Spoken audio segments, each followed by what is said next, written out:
It's me. It's been a long time since I've uploaded on this channel. I honestly almost forgot it existed, really. Um, but today I think I received a notification, like someone commented on one of the videos or something. And I just saw it and I looked back on the videos and I realized how much has changed. A lot has happened in the time that I last posted. A lot. Like I've changed. And looking back on those videos now just gives me a whole different view of what I was like and of the reality of things. I'll cut straight to it, just to lay it out there, because since my channel is Jehovah's Witness related, it's important for everyone to know that by the time this video is up, I'm already disfellowshipped. And I know a lot of you will click away after I say that. A lot of you will unfollow, block me, whatever, cut me off. And I get it. And I understand. And there's no butthurt feelings about it. There's no anger. It's just understanding. Because I get it. And if you're still watching and decide to sit through this whole video, well, that's your choice too. I don't even know why I'm really making this video, other than I feel like I just want to let things out, and I feel like I just want to talk, because it's a lot that I'm going through, and I just want to voice it. I don't know. So currently, as you can see, I'm in an empty apartment. It's not mine. This is temporary. I've been staying temporarily in places for 2-3 weeks now. Officially been kicked out by my parents. They weren't gonna kick me out, so I don't want you guys to think that this is like the typical, oh, she got disfellowshipped, her parents are witnesses, they're gonna kick her out, like, leave. No, it's not really that simple. It was more like they wanted me to stay, but I couldn't, because it was just so toxic, and so it was just painful to live there while being shunned by my own family, if that makes any sense.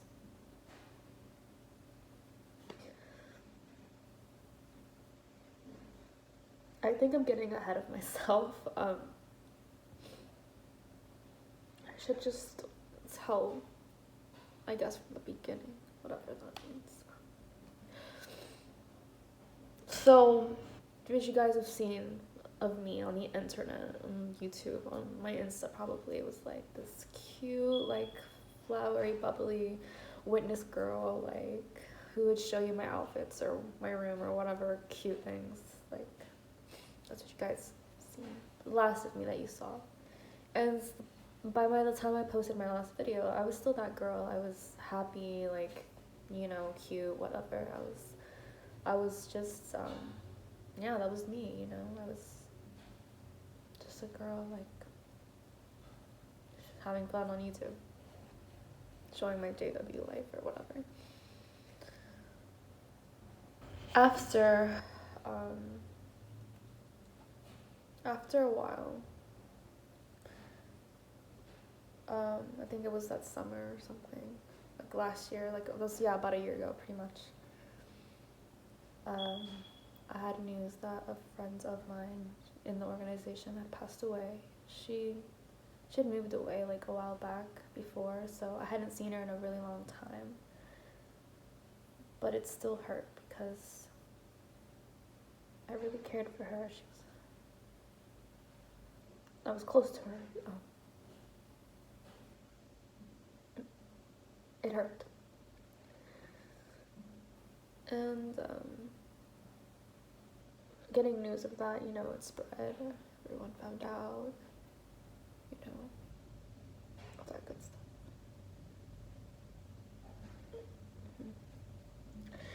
But this particular friend,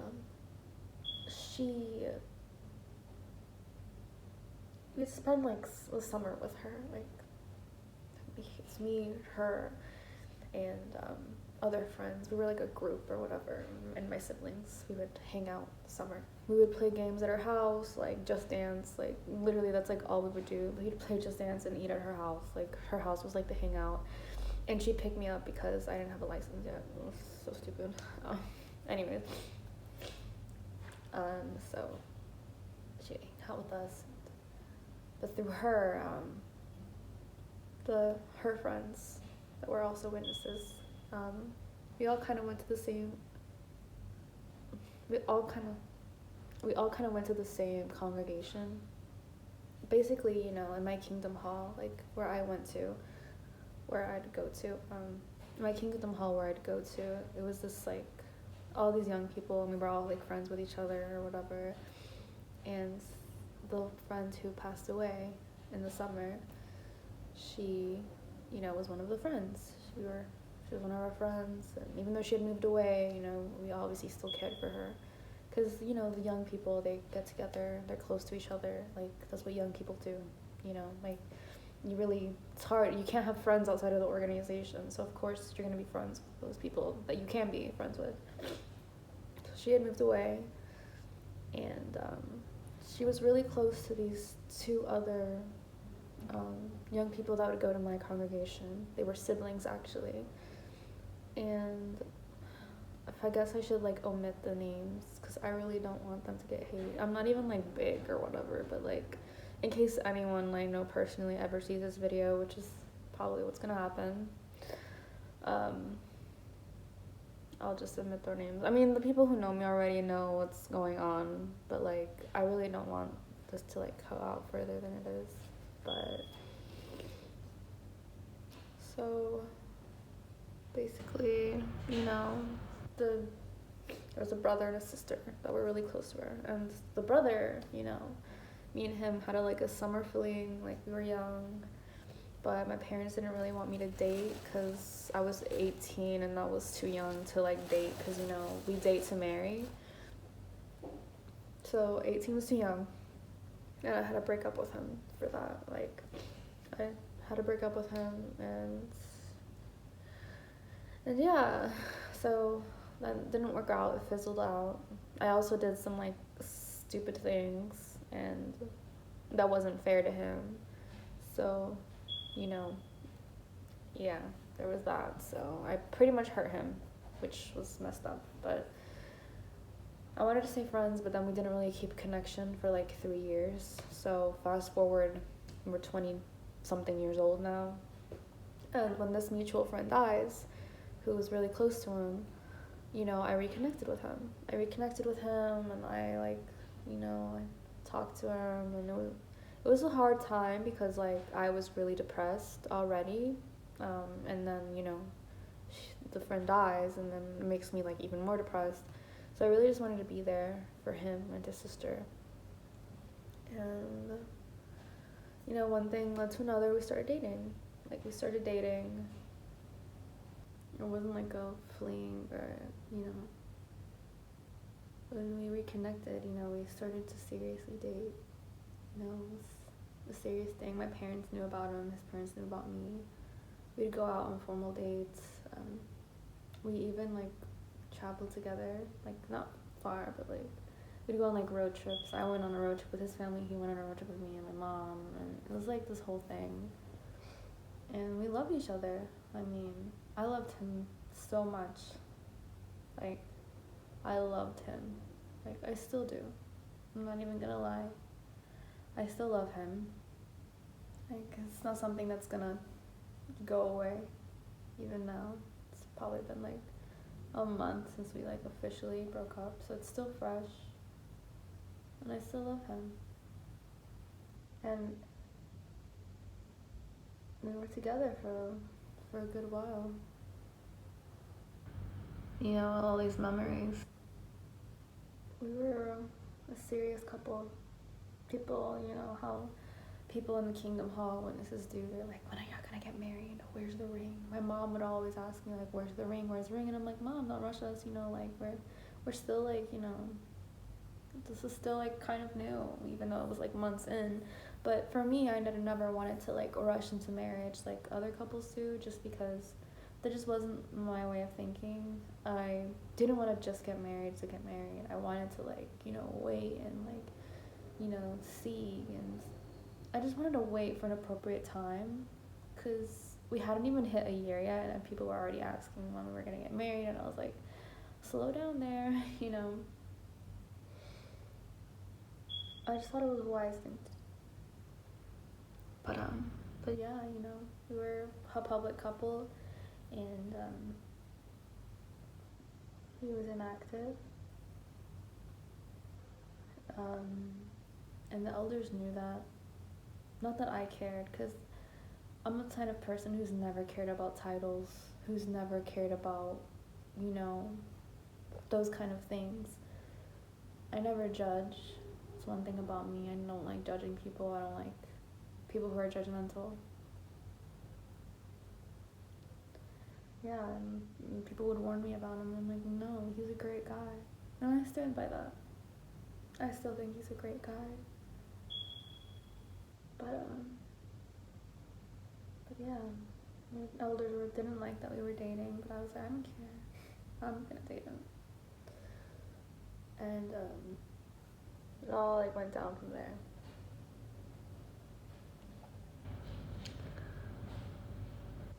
I'm not gonna say what happened, because sure, you can all guess what happened. Because at the end of the day, even now, I'm still trying to protect him when I shouldn't, because he didn't protect me. But my parents found some things in my room, questioned me about him, and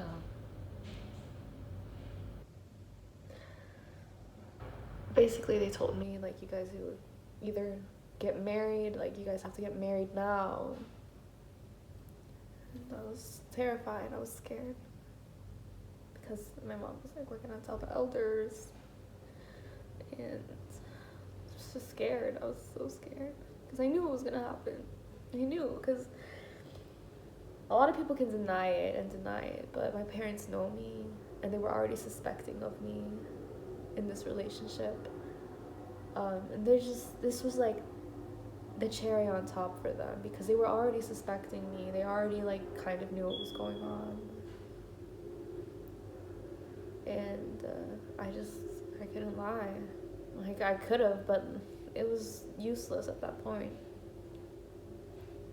And I talked to my boyfriend about it, and I told him, my parents, you know, they found some things in my room, like I'm scared, I don't know what to do, like, he wanted to deny everything, and I couldn't deny it.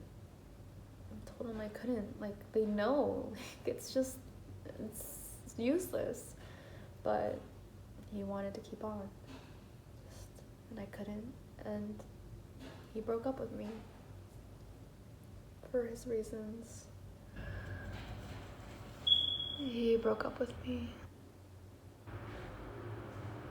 and I basically had to face my parents after that.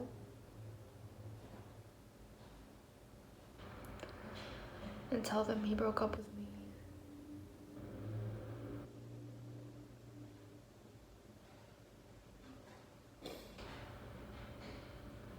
And my parents, after that, when I told them, it just became a whole like mess. I think after that is when it really escalated because my parents weren't expecting. I think they were expecting more of him, and honestly, so was I. I was expecting more from him. I was expecting so much more. So my dad confronted his dad and confronted his parents and told him like, but this, my ex boyfriend, he was just denying it. He was denying it ever happened, and he just kept on denying it, and he'll probably deny it to this day. And I know a lot of you will be thinking he is such a coward. He is this, he is that. Like, this is horrible. Like, but you guys have to understand, like, the dynamic. You guys have to understand the psychology behind things. I get why he did it.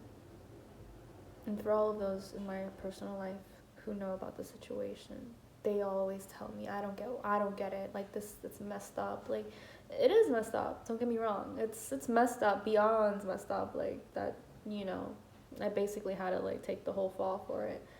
But I understand him because I know why he was doing it. Because I think deep down he knew what was gonna happen to me, and he didn't want that to happen to himself. Because when you know that there's a possibility that you could lose your family, it really changes the way you see things. I'm not an innocent butterfly in the situation. I panicked too, and maybe I could have hid things better. Maybe I could have avoided this whole thing. Maybe I could have lied. I don't know. Maybe I could have just done a better job of, but I couldn't. I panicked, and I panicked, and I probably shouldn't have talked to his parents. I think that made things worse. Because I talked to his parents, and I tried to like tell them like this is the truth, but that wasn't fair on my part because it's not my place. It really wasn't my place. Like, I was terrified, and I get why I did things, but he was terrified, and that's why he did things. And I think honestly we were just both terrified.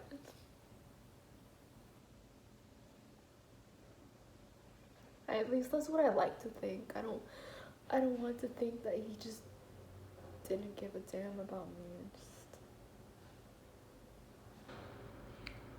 just let me take the fall for both of us. Because at the end of the day, that's what happened. I took the fall for both of us. He continued to deny it. I got tired of asking him to tell the truth. He completely blocked me on everything. And shut me out. And I had to face the elders because my mom told on me. Mom told the elders about what had happened, what I had done. And I had to face them. I really didn't have a choice at that point. I didn't want to talk to them, but either way I knew it was going to happen. So I was like, at least I could just have the last say in my life, right? In the choice, so I could have the last say. And I did. I faced the elders. For those of you who aren't witnesses, it's like a committee. You have to confess what you've done. And I did. I went through the whole thing. I faced it. I went through the whole thing. I didn't go into detail because I just didn't want to do all that. But I had to confess. So I did.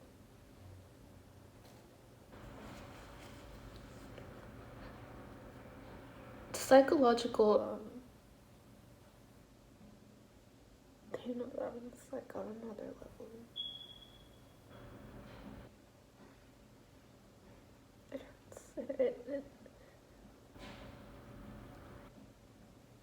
hurts.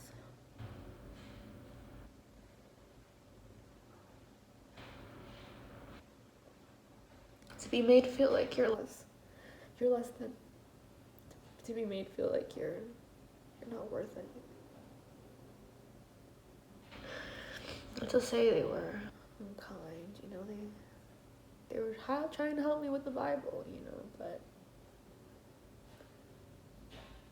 you know, they loved me so much, you know, they saw me grow up. They saw me grow up.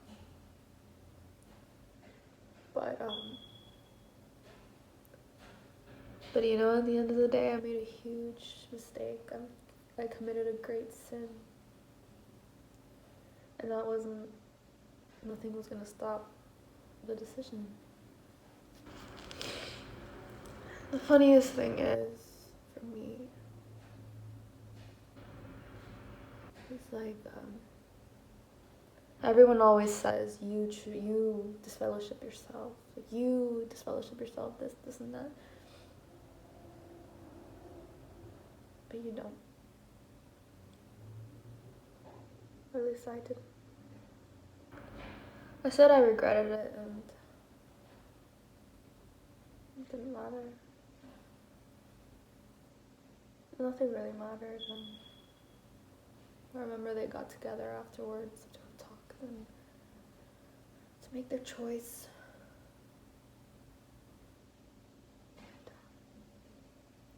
It's like, this probably was only 10 minutes, but it was the longest 10 minutes. Because you're just sitting there. And I knew, a big part of me knew. I already knew the decision. I already knew. But when you hear it, it's different when you hear it. And when I heard it, it's like I saw, not my life flashing before my eyes, but like my future. I saw my future flash before my eyes. Because I knew it was gonna be just really difficult. And I knew I was losing my family. I was losing everything. It'd all be gone. So they told me that we had made the choice that I was gonna be disfellowshipped. And they told me if I disagreed on the choice and if I wanted to appeal. I said no. Why would I want to go through this again? The choice was already there. It's already made. Sorry, my nose is like so runny. And I just remember how it didn't feel real. But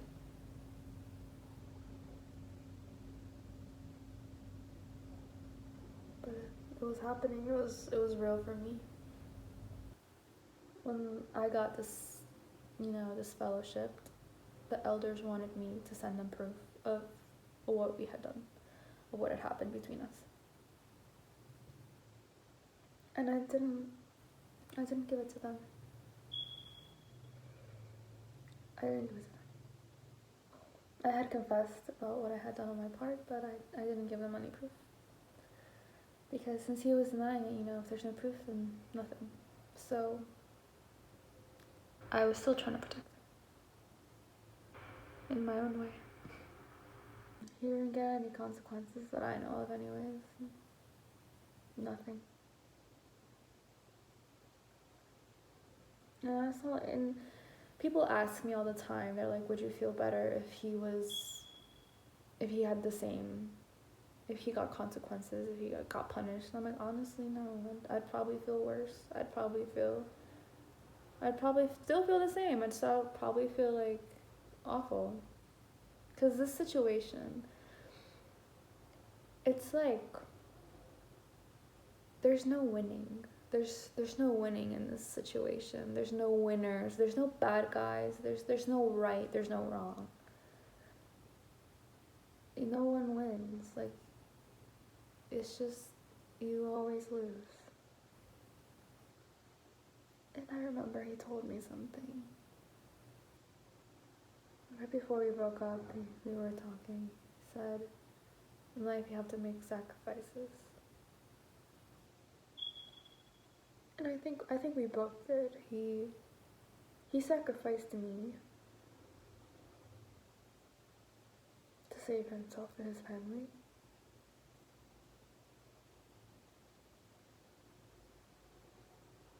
And I had to sacrifice everything. Because I didn't have the luxury of a choice like he did. He thought I did, probably, but I didn't. I didn't have a choice. They announced me about 2 weeks later.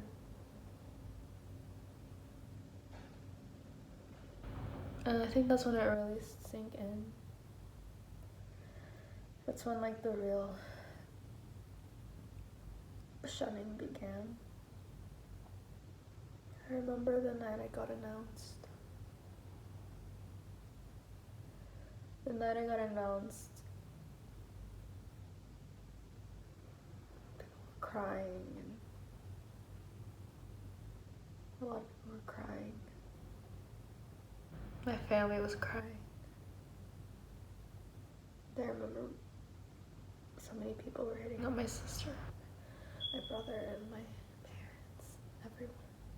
Our brothers and sisters were hitting them up, calling them, texting them, saying, "Oh, we're with you, we're sorry, like, oh, we're here for you," and no one hit me up. No one asked me how I was doing. Not one person. Nobody. It was such an incredibly lonely night. That night. And it's been such incredibly lonely nights since then.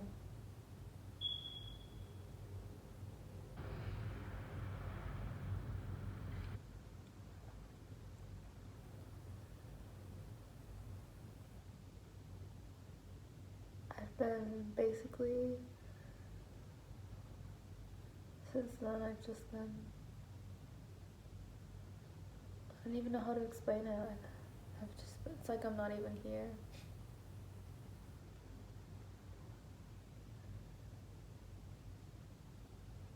When you hear your family members tell you that they love you, but once you leave the house, they won't speak to you or see you until you're a witness again. It's like a different type of hurt.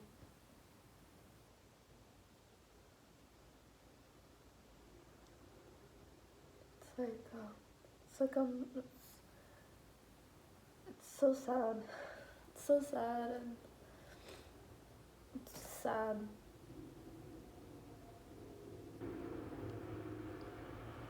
I don't know what I want or where I stand. A lot of people ask me, like, what do you want to do? Like, do you want to go back?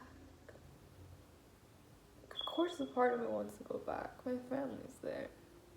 You think I don't want to talk to my family? Then the other part of me is just like, no.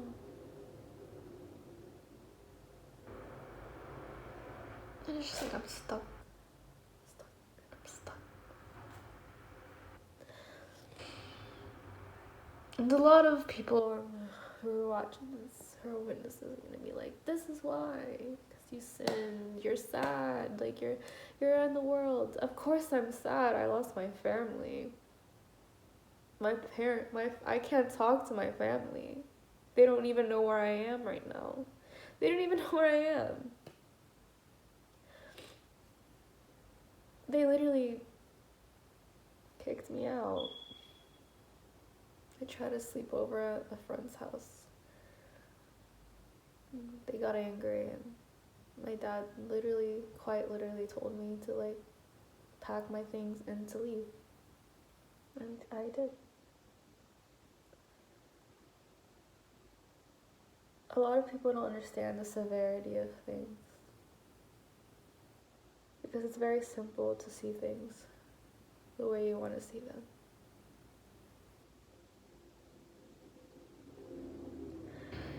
Things are more complex than people think, especially in my family. My relationship with my parents was already very strained. It was already very complicated. It's already very difficult. I know they love me and I love them to death. Like, I love my family, I love my parents. And I know they adore me, they love me, but at the end of the day, I know this.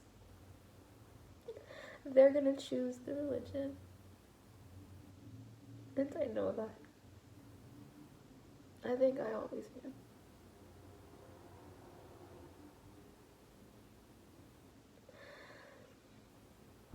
For a little background, I wasn't always a witness. My family wasn't. We converted when I was like 15, 16. I think I mentioned that before. But what that does, at least to me, it gave me a very double vision sight on the world that I lived in, because I have a lot of family who aren't witnesses, and I came from the world. I came from the birthday parties, the Christmas, I came from all of that. I came from the pagan religions. I came from that. And then you come into this complete different world, and it's so different. And it's just two worlds that live with you. And I know when you come into the truth, you're supposed to strip yourself of that old personality. But for me, it was always impossible to do because that is a part of me. The world will always be a part of me. Because as long as I have family that's out there, and those memories that I'm tied to, I can't erase it. And I can't let family go.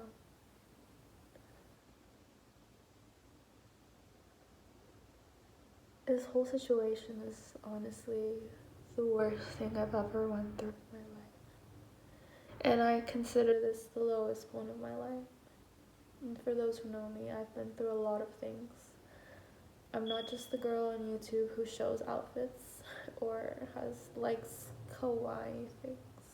And there's a lot more to me than that. And I think I'm honestly a very broken person. I have been through so many things. But this is definitely the hardest just because of everything that happened consecutively. I feel like it happened so fast and all at once. I lost so much. I lost my community, my religion. I lost my family, which is the biggest thing. I lost my boyfriend. He dumped me, basically. Friends. I lost my home. And honestly, I lost myself.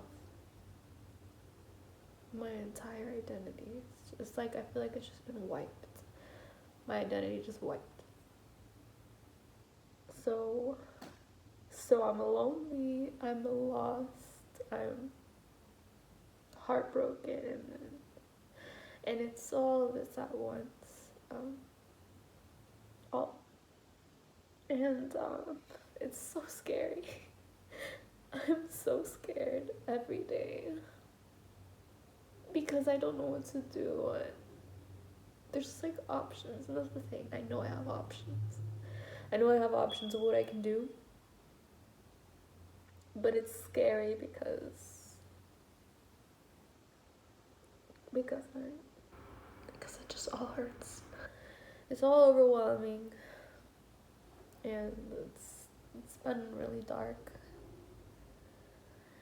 and it's really hard sometimes to even find the energy to just go on through the day.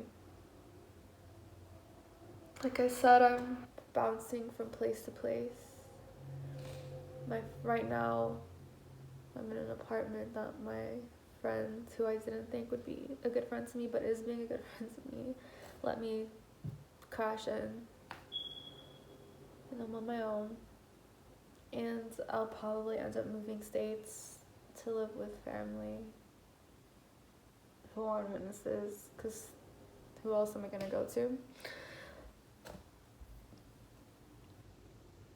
Probably go and study, since I never went to college, really. I dropped out to be more spiritual. I'll probably just go back to school. I don't know. Hopefully I could just... I want to grow as a person. I really want to grow. I really want to find myself. But I'm at this point in my life where I just feel like I'm this kaleidoscope of pieces of my old self. Just a bunch of broken pieces of who I used to be. And everything's just confusing. Because I miss my family and I want to be with them. And it's hard being away from them. But then it's like I'm lying to myself if I try and do things this way. And then I'm miserable. But then I'm miserable when I'm away from them and trying to be myself. And it's just two things that keep pulling and pulling and pulling. And I don't know how much longer I could just take this, honestly. It's exhausting. It's really exhausting. And I'm trying so hard. I'm trying probably the hardest I've ever tried in my life. But sometimes I feel like it just won't be enough. It's just hard.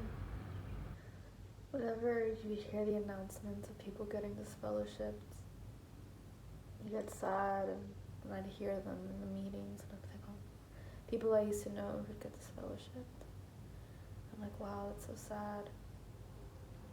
But you never think it's gonna be you.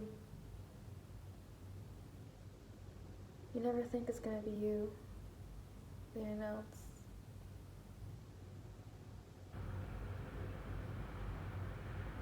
Until it is you.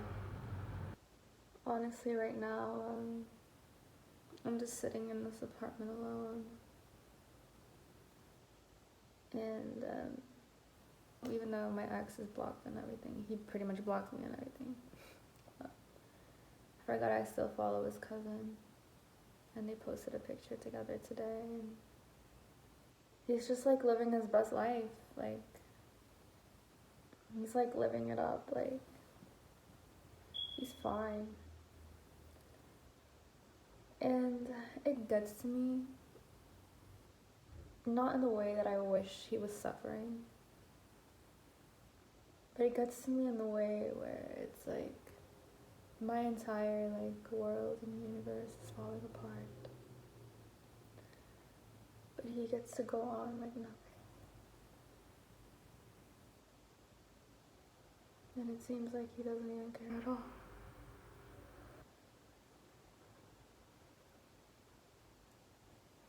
And it's a lot of things that I'm mourning at once. Like I said, I'm literally missing my family, missing my friends, missing everything, missing him, missing everything. all at once, and it all just hits me. Like now, it hits me that I'm completely alone because I have nothing. And I wish I could stop feeling this way, but I can't. And it's so lonely. It's so fucking lonely. It's just so lonely.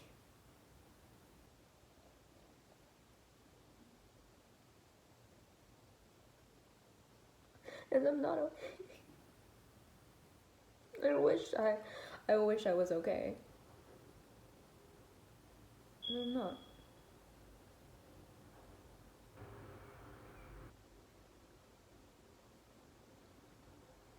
It's like a million thoughts that rush through me.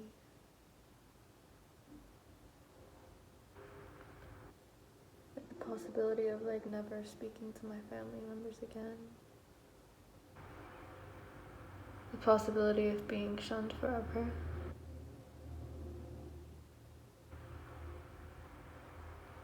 And I'm in a place right now where I can't even see a future for myself. Back then I'd see myself in the future and it'd be like, I'm in a house, have a bakery or something. I have kids.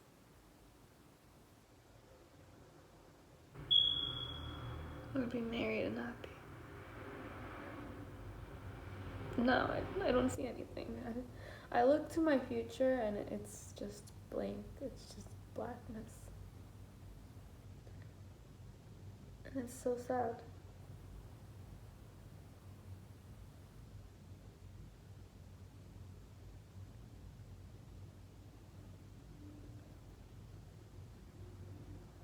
I'm so terrified. And I don't know how to cope with this. I really don't know how to cope with this. So if any of you know how to cope with this, please let me know how to get through this. Because I'm honestly, it's hard. It's hard. It's hard to hold on. It's hard to hold on.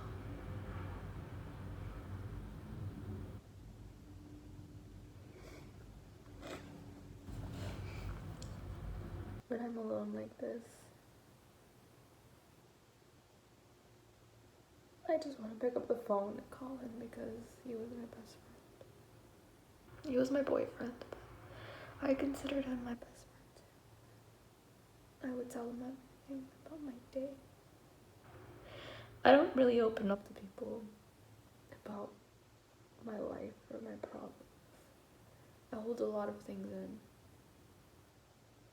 But I trusted him and I wanted to tell him things and I opened up to him. And in this relationship, I really gave all of myself to him. I let him in. And honestly, I feel like I was just thrown aside. I was just thrown away. Like I'm not. And he hasn't even bothered to check on me or ask me how I'm doing. Or ask if I'm okay. Like, does that even keep you up at night? Does it, knowing the girl you supposedly love doesn't even have a place to stay? Or maybe he tells himself, that I'm fine. Maybe he doesn't care at all, I don't know, but it's hard because I don't get the closure that I want and need. And I'm probably never gonna get it. Probably never gonna get it. And it's so sad. Because this is obviously the situation that's changed my life. And obviously I can't get closure from my family because they're not allowed to talk to me. And I understand that too. I can't even blame them because they think they're doing the right thing. They think this is the best for me. And I'm alone, and I'm so lonely. Nights are the hardest. Nights are so hard. I'm alone with my thoughts. I'm completely alone.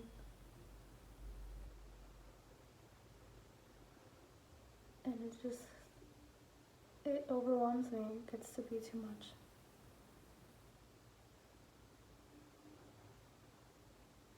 And I just get all these memories of before when I was younger, and I get memories of my witness days, preaching and hanging out with the young people, being with my family, being with my boyfriend, memories with him, and everything feels like it's just floated away. It's gone from my hands.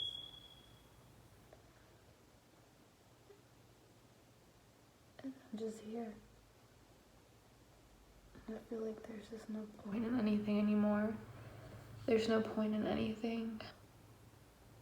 There's no point in going on when you have nothing.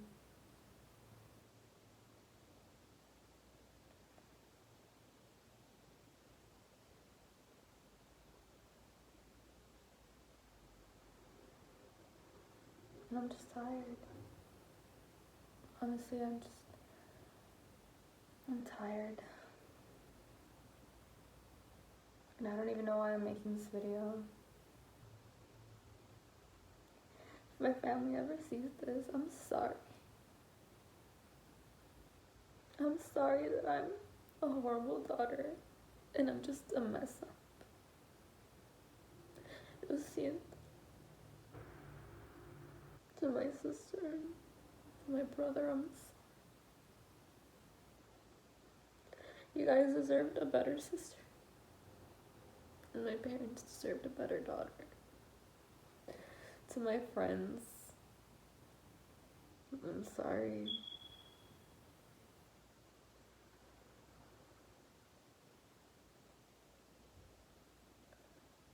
To everyone who has ever known me, I'm sorry.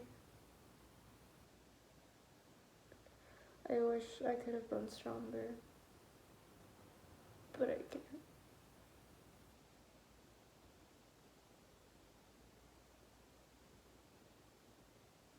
I can't.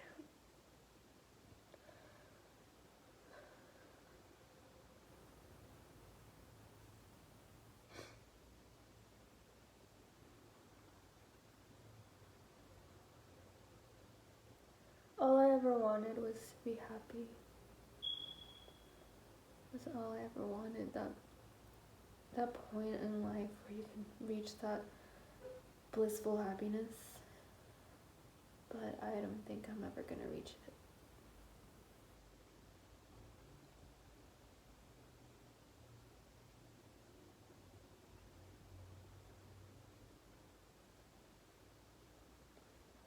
The sun's starting to go down now. It's gonna get dark soon. I think that's all I honestly needed to say right now.